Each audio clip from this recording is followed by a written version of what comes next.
গ্রামের মানুষই সাক্ষী রয়েছে ওই সময় কিভাবে আমরা ঈদ করেছি বা বিষয়। অনেকে মনে করে যে আমরা হয়তো কোথাও এলিয়েনের মতো ছিলাম কিনা গত 15 বছর, আসলে বিষয়টা তা না। এখন দেখছি যে ছাত্র দল এখন ছাত্র লীগের বদলে শিবিরের বিরুদ্ধে কথা বলছে ছাত্র লীগের ভাষায়।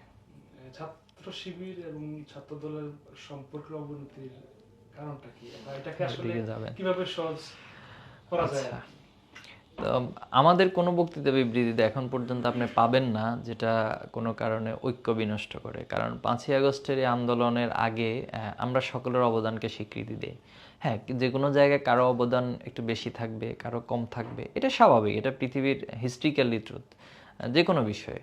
তো সেক্ষেত্রে এই স্বীকৃতিটা প্রদানের যে উদার মানসিকতা, এটা আমরা অনেকের কাছ থেকে ঘাটতি পরিলক্ষিত, মানে আমরা ঘাটতি দেখতে পাই।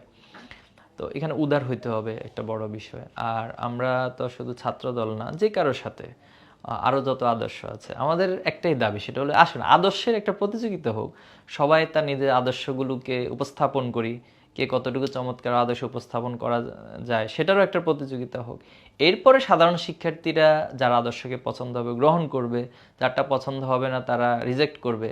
কিন্তু এই জন্য আমি রিজেক্ট হওয়ার পরে যদি অপরের উপর আমার একটা অসন্তোষ তৈরি হয়, তাহলে আমার মনে হয় আমার আদর্শকে একটু রিফাইন করা দরকার, আদর্শ নিয়ে একটু রিথিঙ্ক করা দরকার, অথবা আমার আদর্শকে প্রেজেন্ট করাটা নিয়ে, প্রেজেন্টের ধরন নিয়ে আমাদেরকে একটু রিথিঙ্ক করা দরকার। তো এই জায়গায় আমরা এখনও বলছি, আগেও বলেছি যে দেশের স্বার্থে, দেশের স্বাধীনতা সার্বভৌমত্বের স্বার্থে এবং রাজনীতির একটা গুণগত পরিবর্তনের জন্য যে কারোর সাথে আমরা বসতেও রাজি আছি, কথা বলতে রাজি আছি, যে কোনো প্ল্যাটফর্মে দাঁড়াতে রাজি আছি, আমাদের এটা নিয়ে কোনো সংশয় নেই।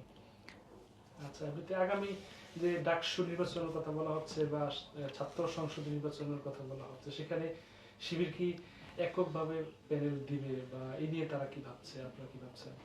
আচ্ছা, ডাকসু এবং অন্যান্য যে ছাত্র ইউনিভার্সিটি বা ক্যাম্পাসগুলোর ছাত্র সংসদ নির্বাচন, এখন একটি পক্ষ তো দাঁড়িয়ে গেছে তারা ছাত্র সংসদ চায় না বলে তাদের দাবি উত্থাপন হয়েছে। তো এর চেয়ে আসলে অযৌক্তিক কথা এবং আমি আর খুঁজে পাই না, যেখানে সাধারণ শিক্ষার্থীরা বলছে 5ই আগস্টের পরে একটা পরিবর্তন হয়েছে, ক্যাম্পাসে সবাই ছাত্র সংসদ নির্বাচন চাচ্ছে। তো এখন যেমন জাহাঙ্গীরনগরের যদি প্রেক্ষাপটটা আমরা দেখি, সেখানে একটা ডেটও দেওয়া হয়েছিল, সম্ভাব্য ডেট, কিন্তু পরবর্তীতে ভিসির পক্ষ থেকে আবার সেই ডেট পিছিয়ে দেওয়ার বা হচ্ছে সেটা নির্বাচন না করার বিষয়ে কথা এসেছে। তো তিনি একটা লজিক দাঁড় করিয়েছেন, আমি কি ছাত্র সংসদ নির্বাচন নিয়ে এখানে লাশ পড়বে, মানে কতটা ভয়াবহ কথা আপনি দেখুন। ছাত্র সংসদ নির্বাচন দিলে লাশ পড়বে, একজন ভিসি কেন এই মন্তব্যটা করবে? তাহলে কেউ কি ওনাকে লাশ পড়ার বিষয়ে হুমকি দিয়েছেন? তাহলে এখন তারা কারা, এটা আপনার সাংবাদিকরা উদ্ঘাটন করা প্রয়োজন, যে তারা আসলে কারা, কারা আসলে আলটিমেটলি সেই ফ্যাসিবাদের মতো করেই এই আবার সেই ক্যাম্পাসে হুমকি অথবা হচ্ছে হত্যার রাজনীতি, হানাহানির রাজনীতি নিয়ে আসতে চায়। এটি বের করা আপনাদের নৈতিক দায়িত্ব বলে আমি মনে করি। বাট ছাত্র শিবিরের জায়গা থেকে আমরা আগেও বলেছি, এখনও বলছি, আমরা ছাত্র সংসদ নির্বাচন চাই। সেখানে ছাত্ররা যাকেই বাছাই করবে, সে যদি ছাত্র শিবিরেরও হয়, ছাত্র শিবিরের প্যানেল থেকেও জয়ী হয়, তাও আমরা আলহামদুলিল্লাহ। আর যদি ছাত্র শিবিরের না হয়ে অন্য কেউ হয়, অন্য কোনো আদর্শের হয়, তা নিয়েও আমাদের কোনো আপত্তি থাকবে না। বাট সাধারণ শিক্ষার্থীদের নির্বাচিত প্রতিনিধি নির্বাচিত হয়ে আসুক, এটা আমরা চাই। আমাদের তো উৎসব আছে, বাংলা ভাষাভাষী বা বাংলাদেশে আমাদের বিভিন্ন উৎসব রয়েছে, ঈদ সহ। তো সেই উৎসবগুলো নিয়ে আপনারা একটু স্মৃতিচারণ করবো। উৎসব আমরা তো সবসময় আসলে সাধারণ মানুষের সাথে ছিলাম, সমাজের মানুষের সাথে ছিলাম। যেমন আমার বাড়ি যেখানে, আমার গ্রামে, আমি তো সেখানে ঈদ করেছি। হয়তো ঢাকাতেও কয়েকটা ঈদ করতে হয়েছিল সাংগঠনিক বা বিভিন্ন কারণে, বিভিন্ন প্রেক্ষাপটে। বাট ম্যাক্সিমাম টাইমটা বাড়িতে, গ্রামে ঈদ করেছি। তো গ্রামের মানুষই সাক্ষী রয়েছে ওই সময় কীভাবে আমরা ঈদ করেছি বা বিষয়। অনেকে মনে করে যে আমরা হয়তো কোথাও এলিয়েনের মতো ছিলাম কিনা গত 15 বছর, আসলে বিষয়টা তা না।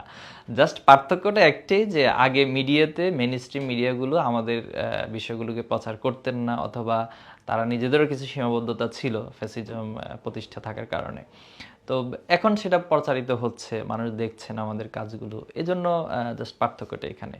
তো আমরা আলহামদুলিল্লাহ, আল্লাহর রহমত, যে আগেও যত ধরনের বাংলাদেশের প্রেক্ষাপটে ইসলামী পার্সপেক্টিভ থেকে যে উৎসবগুলো রয়েছে, এরপরে বাংলাদেশের কালচারাল যে বা হিস্ট্রিক্যাল যে উৎসবগুলো রয়েছে, সবগুলো আমরা করেছি।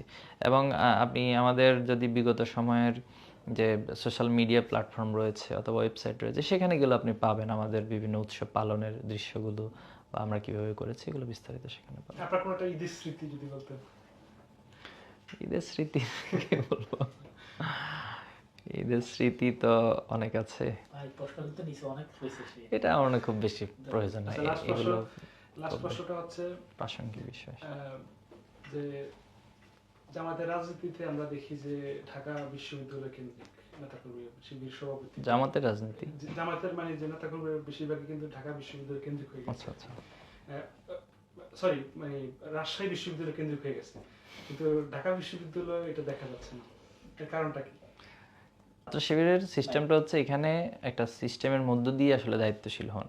তিনি কোন ইউনিভার্সিটি, তিনি কোথা থেকে এসেছেন, তার ব্যাকগ্রাউন্ড কি, এটা দেখা হয় না, বরং একটা সিস্টেমের মধ্য দিয়ে সংবিধান যে যোগ্যতা কোয়ালিটির কথা বলেছেন সে পদ্ধতির মাধ্যমে এখানে নেতা নির্বাচন হয়ে থাকে। শুরুর দিকে আমরা শুরুতে রমজানের শুভেচ্ছা জানাচ্ছি সবাইকে, এবং আলহামদুলিল্লাহ আল্লাহ তাআলার রহমত এবং বিশেষ ইচ্ছা যে বিগত সময়ে বাংলাদেশের মানুষ রমজানকে যেভাবে উদযাপন করেছেন, এবছর কিছুটা হলেও ভিন্নতা এসেছে। আপনি ক্যাম্পাসগুলোতে দেখবেন, এরপরে হচ্ছে মাঠে ঘাটে। এবং আরেকটি মজার বিষয় হলো যে দ্রব্যমূল্য সরকার চাইলে যে নিয়ন্ত্রণ রাখতে পারে, এবছর আমরা কিছুটা সেটার প্রমাণ পেয়েছি আলহামদুলিল্লাহ। তো আশা করি এই বিষয়গুলো আরও সামনে সমৃদ্ধ হবে। তো আমি রমজানের শুভেচ্ছা জানাচ্ছি এবং আপকামিং যে ঈদ, সেটার ঈদের শুভেচ্ছা জানাচ্ছি সবাইকে। ঈদ মোবারক।